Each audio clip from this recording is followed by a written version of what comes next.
Hello दोस्तों, AP classes में आपका स्वागत है। तो आइए हम सेशन को स्टार्ट करते हैं। तो सेशन को स्टार्ट करने से पहले कुछ मोटिवेशनल लाइन हो जाए। जीतेंगे हम ये वादा करो, जीतेंगे हम ये वादा करो, कोशिश हमेशा ज़्यादा करो, कोशिश हमेशा ज़्यादा करो। किस्मत भी रूठे, किस्मत भी रूठे पर हिम्मत ना टूटे, मजबूत इतना इरादा करो, मजबूत इतना इरादा करो। इसी मोटिवेशनल लाइन के साथ आज सेशन को स्टार्ट करने जा रहे हैं। तो चलिए, पिछले वीडियो में पार्ट 1 और पार्ट 2 करके ऑब्जेक्टिव का डिस्कशन करा रहा है, जो उम्मीद करता हूं कि आप लोग का अच्छा लगा होगा। तो अगर अच्छा लगा हो तो कमेंट सेक्शन में कमेंट करते रहिए और अपना हाजिरी हाजिरी मतलब यानी लाइक कीजिएगा। तो इससे हमको समझ में आएगा कि आप हाजिरी बना दिए हैं। तो आप लोग हाजिरी बनाते रहिए। तो चलिए हम इसी मोटिवेशनल लाइन के साथ इस क्वेश्चन को हम स्टार्ट करते हैं। तो क्वेश्चन लिखा है कि आवर्त सारणी में किस ब्लॉक को संक्रमण तत्व कहा जाता है। आवर्त सारणी के बारे में हम लोग चर्चा कर रहे थे कि आवर्त सारणी हम लोग किसे बोलते हैं। तो इसी मोटिवेशनल लाइन के साथ आवर्त सारणी हम किसे बोलते हैं। तो क्वेश्चन में लिखा है आवर्त सारणी में किस ब्लॉक को संक्रमण तत्व बोला जाता है, किस ब्लॉक को संक्रमण तत्व बोला जाता है। तो डी ब्लॉक है। इसका आंसर क्या हो जाएगा, डी ब्लॉक को संक्रमण तत्व बोला जाता है। तो चलिए हम एक एक ऑप्शन को हम लोग इसको हम डिस्कशन कर लेते हैं इससे, यानी एस ब्लॉक। अब बात कर लेते हैं हम लोग एस ब्लॉक। एस ब्लॉक में टोटल एलिमेंट की संख्या कितनी है। एस ब्लॉक में टोटल एलिमेंट की संख्या कितनी है, कितनी है, 13 गो। 13 गो में सबसे पहले एक हाइड्रोजन है। हाइड्रोजन क्या है, आवारा तत्व है। क्या है, आवारा तत्व है। ये क्या है, आवारा तत्व। हाइड्रोजन क्या है, आवारा तत्व है। बचा 12 गो। कितना बचा, 12 गो। ये क्या है, ये सब क्या है, धातु है। ये सब क्या है, धातु है। हाइड्रोजन क्या है, अधातु है। क्या है, अधातु है। हाइड्रोजन कहता है इसको सबसे आवर्त सारणी में सबसे, देखिए हाइड्रोजन की बात कर रहे हैं तो आवर्त सारणी में सबसे हल्की हल्की गैस, गैस कहिए, हाइड्रोजन गैस है। तो सबसे हल्की तत्व कौन है, तो हाइड्रोजन है। क्या है, हाइड्रोजन है। सबसे हल्का तत्व कौन है, हाइड्रोजन है। इसका गुब्बारा में प्रयोग नहीं किया जाता। इसका कारण क्या है, क्योंकि इसमें अगर हाइड्रोजन भरा जाए तो ऊपर उठते समय क्या जाए, इसमें आग लगने की संभावना रहती है, इसलिए इसको गुब्बारा में नहीं भरा जाता है। अब बात कर लेते हैं कि जो 12 को है ये क्या है, धातु है। क्या है, धातु है। ई का कौन ब्लॉक में रखा गया है, एस ब्लॉक में रखा गया है। एस ब्लॉक में टोटल एलिमेंट की संख्या कितनी है, 13 गो। कितना है, 13 गो। और पहला ग्रुप को हम लोग एस ब्लॉक में 2 ग्रुप में बांटा गया है। तो पहले ग्रुप को हम लोग क्या बोलते हैं, अल्कली। क्या बोलते हैं, अल्कली मेटल। क्या बोलते हैं हम, अल्कली मेटल। और दूसरा ग्रुप को क्या बोलते हैं, अर्थ। क्या बोलते हैं, अर्थ अल्कली मेटल। अर्थ अल्कली मेटल इसको बोलते हैं भू क्षारीय धातु। इसको क्या बोलते हैं, दूसरा ग्रुप को क्या बोलते हैं, दूसरा ग्रुप को भू क्षारीय धातु बोलते हैं। क्या बोलते हैं, दूसरा ग्रुप को क्या बोलते हैं, भू क्षारीय धातु। और प्रथम ग्रुप को क्या बोलते हैं, अल्कली मेटल मतलब क्षारीय धातु। इसको क्या बोलते हैं हम, क्षारीय धातु बोलते हैं। ठीक। अब बात कर लेते हैं पी ब्लॉक। पी ब्लॉक में क्या है, तो पी ब्लॉक एक ऐसा मतलब ब्लॉक है, ये क्या है, पी ब्लॉक। पी ब्लॉक एक ऐसा ब्लॉक है जिसमें धातु, अधातु, अरूप धातु तीनों पाया जाता है। पी ब्लॉक में क्या होता है, धातु, धातु, इसमें धातु, उपधातु और अधातु क्या होता है, तीनों होता है। क्या होता है, धातु, उपधातु और अधातु तीनों होता है। तो क्वेश्चन इससे पूछेगा कि कौन ऐसा ब्लॉक है जिसमें तीनों मेटल होता है, धातु और धातु, धातु, अधातु और धातु तीनों होता है। तो यही एक पी ब्लॉक है जिसमें धातु, अधातु और धातु तीनों पाया जाता है। ठीक। अब इसको हम की संख्या बात करते हैं, इसे कितने वर्गों में बांटा गया है। तो 13 से लेके कितने वर्गों में बांटा गया है, 13 से लेके 18 तक। कहाँ तक, 13 से लेके 18 तक को क्या बोलते हैं हम लोग, पी ब्लॉक बोलते हैं। क्या बोलते हैं, पी ब्लॉक। 13 से लेके 18 तक वर्ग में है, कौन सा ब्लॉक है, पी ब्लॉक है। और डी ब्लॉक का बात कर लेते हैं। तो डी ब्लॉक इसका आंसर हो जाएगा क्या है, इसको संक्रमण तत्व बोलते हैं, डी ब्लॉक को। इसका आंसर क्या हो जाएगा? डी। इसको क्या बोलते हैं हम? D block. अब देख लेते हैं चित्र के अनुसार। जैसे सबसे पहले हम लोग यहाँ देख लेते हैं आवर्त सारणी।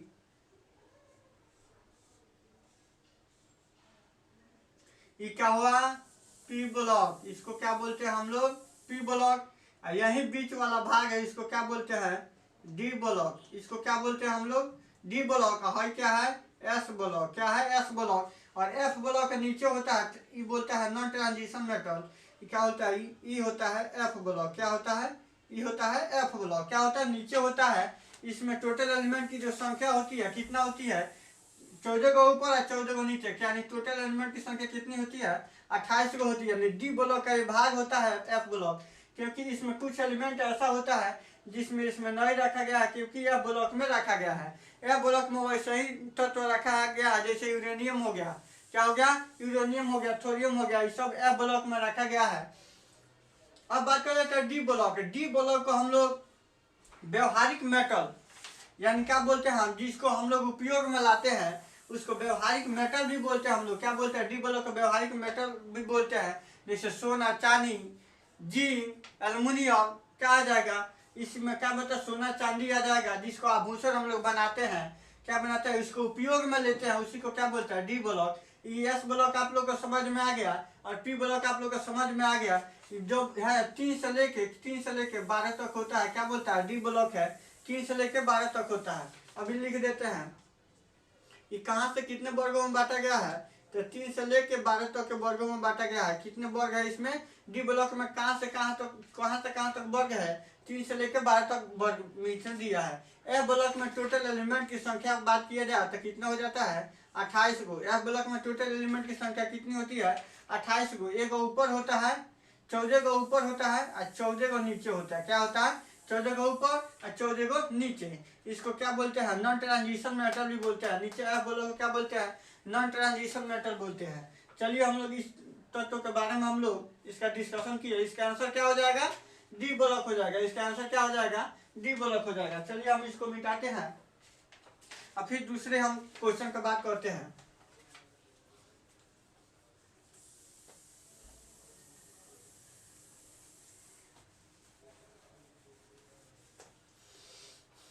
हाँ, तो क्वेश्चन नंबर 20 हो गया है। अब क्वेश्चन नंबर हम लोग देखते हैं 21 नंबर क्वेश्चन क्या है? हाइड्रोजन के कितने समस्थानिक होते हैं? क्वेश्चन पूछ रहा है हाइड्रोजन के कितने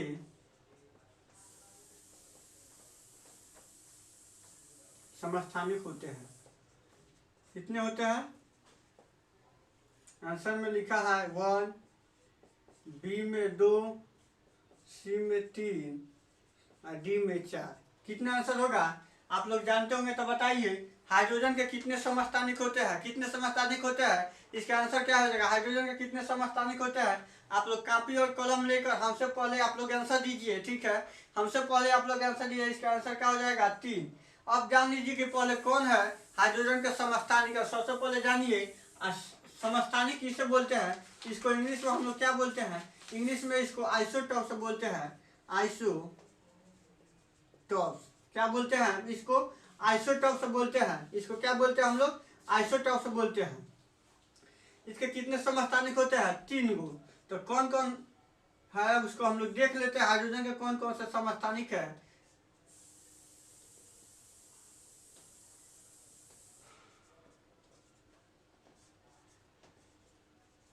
इसको क्या बोलते हैं हम लोग? प्रोट्रियम। इसको प्रोट्रियम बोलते हैं। इसको ड्यूटेरियम बोलते हैं। इसको क्या बोलते हैं हम लोग? ड्यूटेरियम। इसको क्या बोलते हैं हम? ट्राइटियम।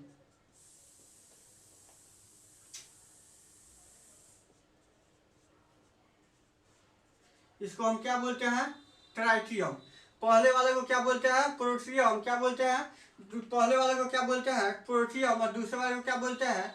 ड्यूटेरियम। ड्यूटेरियम बोलते हैं। पहले समस्थानिक को क्या बोलते हैं? प्रोट्रियम बोलते हैं। और दूसरे वाले को क्या बोलते हैं? ड्यूटेरियम बोलते हैं। और तीसरे वाले को क्या बोलते हैं? ट्राइटियम बोलते हैं। क्या बोलते हैं? ट्राइटियम बोलते हैं। अब पहले जानिए कि समस्थानिक होता क्या है। तो इसमें सबसे पहले नीचे वाला तो जो तत्व है, नीचे वाला क्या है, नीचे वाला तत्व है क्या है, ई नीचे वाला, ई नीचे वाला होता है एटॉमिक। क्या होता है एटॉमिक, यानी जिसका अब यहाँ बता देते हैं, यानी एक्स, इसको हम क्या बोलते हैं, जेड, इसको बोलते हैं हम ए। क्या हुआ, जेड क्या हुआ, ये एटॉमिक, एटॉमिक नंबर हो गया। क्या है, एटॉमिक नंबर हो गया।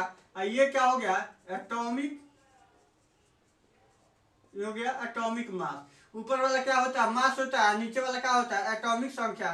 तो जिसकी एटॉमिक संख्या बराबर हो, किसकी, जिसकी एटॉमिक संख्या बराबर हो उसको क्या बोलते हैं हम, आइसोटॉप से बोलते हैं। जिसकी एटॉमिक संख्या बराबर हो उस आइसोटॉप से बोलते हैं। तो इसमें हाइड्रोजन के जितने नीचे वाला है क्या है, एटॉमिक संख्या है, इसका एटॉमिक संख्या क्या होता है, बराबर होता है, इसलिए इसको आइसोटॉप से बोलते हैं। तो क्वेश्चन ही पूछता कि हाइड्रोजन के कितने आइसोटॉप्स होते हैं, तो हाइड्रोजन के 3 आइसोटॉप्स होता है, प्रोटियम, ड्यूटेरियम और क्या होता है, ट्राइटीरियम। क्या होता है, ट्राइटीरियम बोलते हैं। उसका हाइड्रोजन के 3 समस्थानिक होता है। ठीक, अब क्वेश्चन को हम लोग देख लिए, अब इसको हम मिटाते हैं। अब क्वेश्चन नंबर 22 पर चर्चा करते हैं। ठीक,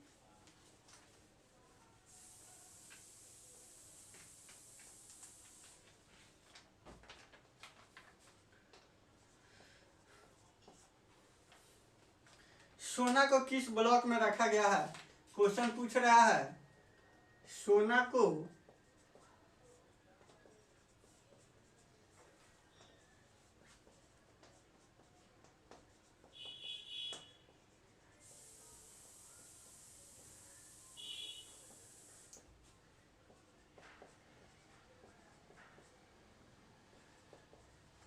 एस ब्लॉक, पी ब्लॉक, सी में, डी ब्लॉक, डी में एफ ब्लॉक। क्वेश्चन पूछ रहा है कि सोना को किस ब्लॉक में रखा गया है, तो सोना को क्या बोलते हैं हम लोग, सोना के किस ब्लॉक में रखा गया है, तो सोना को क्या किस ब्लॉक में रखा गया है, डी ब्लॉक में रखा गया। अभी बताया था कि सोना, चांदी, जिंक क्या है, डी ब्लॉक में रखा गया है। आप लोग आवाज सारणी लेकर आगे बैठिए और देखते रहिए, हो सकता है कि मिस्टेक हो जाए। तो आप लोग आवाज सारणी और किताब का गहन अध्ययन कीजिए। किताब देखिएगा तो बार बार याद होगा, आवर्त सारणी अपने सामने रख लीजिए और उसको देखते रहिए। आवर्त सारणी में से कोई भी, यानी तत्वों का आवर्त वर्गीकरण जो चैप्टर चल रहा है, इसमें से किसी भी प्रकार के कहीं से घुमा दे क्वेश्चन, आप लोग से नहीं छूटेगा, ये मेरा गारंटी है। ठीक, सोना का किस ब्लॉक में रखा गया है, तो डी ब्लॉक में रखा गया। तो क्वेश्चन नंबर 22 हो गया। अब क्वेश्चन नंबर हम लोग 23 का बात करते हैं। किसके आवर्त सारणी को दीर्घ आवर्त सारणी बोला जाता है। देखिए क्वेश्चन, देखिए पूछ रहा है किसके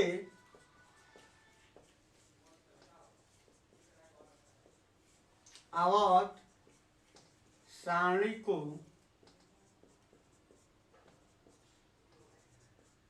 दीर्घ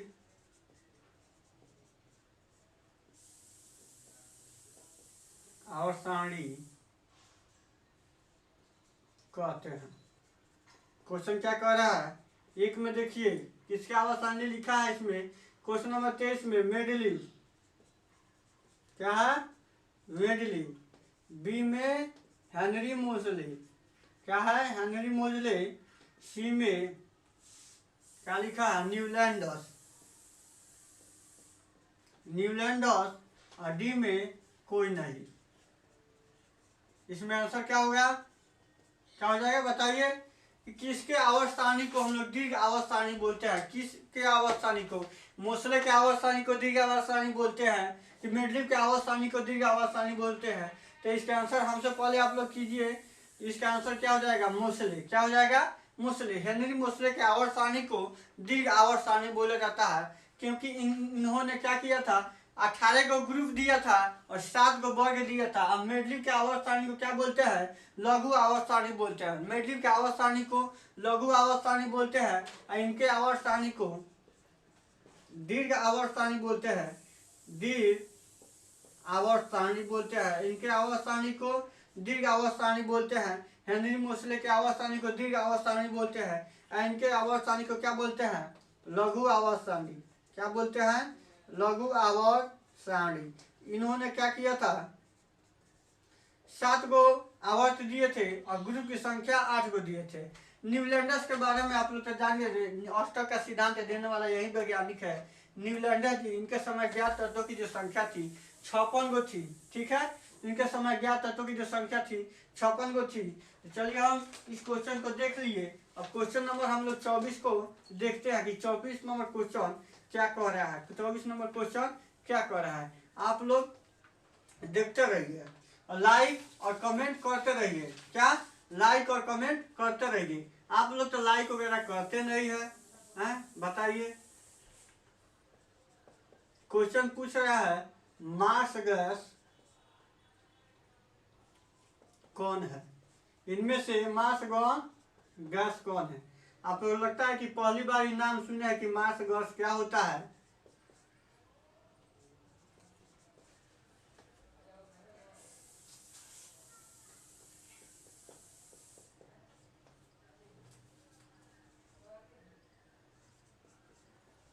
इनमें से कोई नहीं।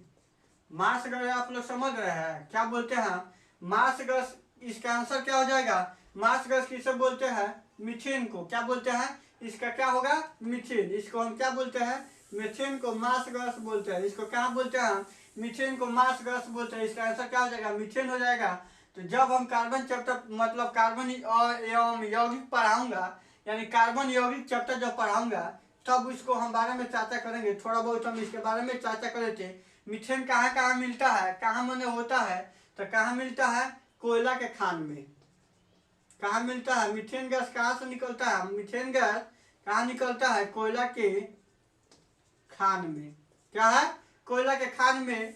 और गाय जानवर की जुगाली करती है तब वहां से मीथेन गैस निकलता है। कहाँ से निकलता है, जानवरों की जुगाली में। जब जानवर जुगाली करती है गाय भैंस, तो इसमें कौन सा गैस निकलता है, कौन सा गैस निकलता है, तो मीथेन गैस निकलता है। क्या होता है, मीथेन गैस निकलता है। अब बात करते हैं दलदली भूमि में भी मीथेन गैस निकलता है।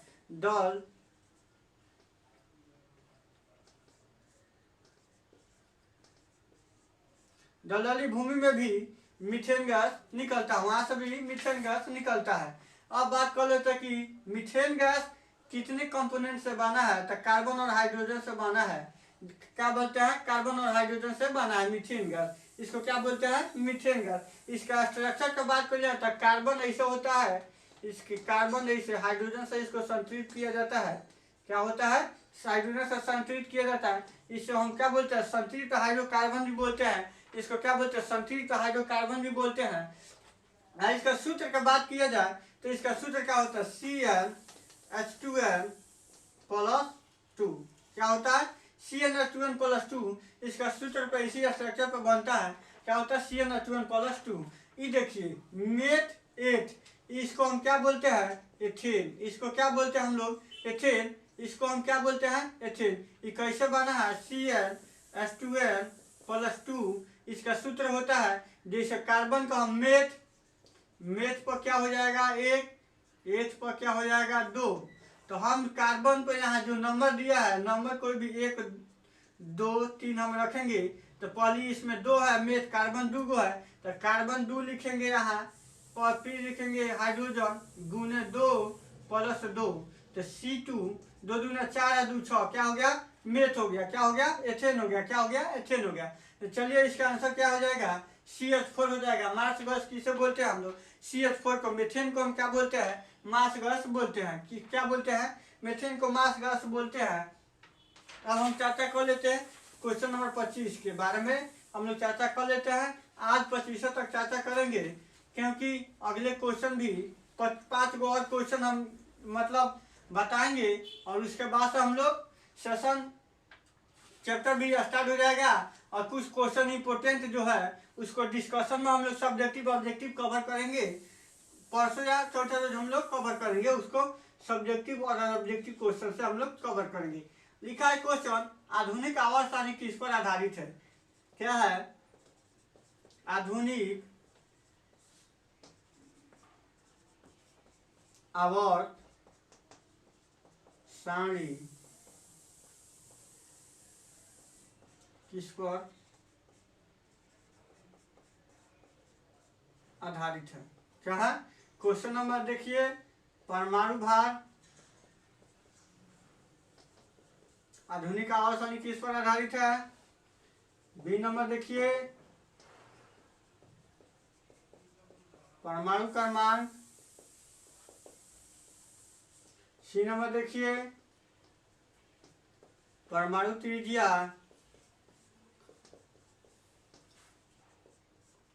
डी नंबर देखिए, कोई नहीं। क्या है? इनमें से कोई नहीं। क्वेश्चन नंबर देखिए, लिखा है आधुनिक आवर्त सारणी किस पर आधारित है? तो आंसर क्या हो जाएगा? आधुनिक आवर्त सारणी कौन है? मोसले के आवर्त सारणी को हम लोग दीर्घ आवर्त सारणी बोलते हैं, आधुनिक आवर्त सारणी भी बोलते हैं। क्वेश्चन पूछेगा, अभी पिछले हम क्वेश्चन चर्चा किया कि किस वैज्ञानिक ने, मतलब दीर्घ आवर्त सारणी किस वैज्ञानिक ने दिया था, यही मोसले दिए थे। उसको क्या बोलते हैं? दीर्घ आवर्त सारणी बोलते हैं। तो मोसले के आवर्त सारणी को दीर्घ आवर्त सारणी बोलते हैं। अब मोसले के जो आधुनिक आवर्त सारणी, उसको भी आधुनिक आवर्त सारणी बोलते हैं। अब बात कर लेते हैं कि आधुनिक आवर्त सारणी किस पर होता है। क्वेश्चन कभी कभी पूछता कि आधुनिक आवर्त सारणी किसके आवर्त फलन होते हैं, तो आप लोग बताइए। तो क्या होता है? परमाणु क्रमांक। इसका आंसर क्या हो जाएगा? परमाणु क्रमांक या परमाणु संख्या उस पर दिया होगा, दोनों बात एक है। परमाणु संख्या या परमाणु क्रमांक पर आधारित है। बाकी 3 को वैज्ञानिक उन्होंने दिए, तो सब जो नियम दिए थे वो द्रव्यमान पर आधारित था। क्या था? द्रव्यमान पर आधारित था। तो हम क्या बताए हैं? परमाणु क्रमांक पर आधारित है। क्या हो जाएगा? परमाणु क्रमांक पर, यानी परमाणु भार पर आपको किसका है? तो मेडलिव जी जो नियम दिए, मेडलिव जी जो उन्होंने नियम दिए किस पर आधारित है? तो परमाणु भार पर आधारित है। मेडलिव का जो नियम है, मेडलिव का नियम किस पर आधारित है? तो परमाणु भार पर आधारित है। किस पर आधारित है? तो परमाणु भार पर आधारित है। इनके समय ज्ञात तत्वों की जो संख्या थी कितनी थी? 63 गो। कितनी थी? 63 गो। कितनी थी? 63 गो। अब प्रथम तत्व कौन है? हाइड्रोजन। और अंतिम तत्व कौन है? यहाँ लिख देते हैं प्रथम तत्व। प्रथम तत्व कौन होगा? हाइड्रोजन। और अंतिम तत्व कौन होगा? अंतिम तत्व कौन हुआ? यूरेनियम। क्या हुआ? यूरेनियम। क्या हुआ? यूरेनियम। अब बात कर लेते हैं। चलिए हम सेशन को यहीं तक समाप्त करते हैं। तो बताइएगा कि ये वीडियो कैसे लगा। अगर अच्छा लगा तो आप लोग कमेंट सेक्शन में जाइए और कमेंट कीजिए। अगर इसमें किसी प्रकार की दिक्कत हो तो आप लोग कमेंट सेक्शन में कमेंट कीजिए और लाइक कीजिए और सब्सक्राइब कीजिए। और जो अपने दोस्त और अपने मित्र या सोशल मीडिया के, मतलब सोशल नेटवर्क से जितने भी जुड़े हैं, वहाँ तक इंस्टाग्राम, फेसबुक, जहाँ आपको शेयर करना वहाँ तक कीजिए और इस वीडियो को आगे तक प्रोवाइड कराइए। चलिए हम मिलते हैं नेक्स्ट वीडियो में।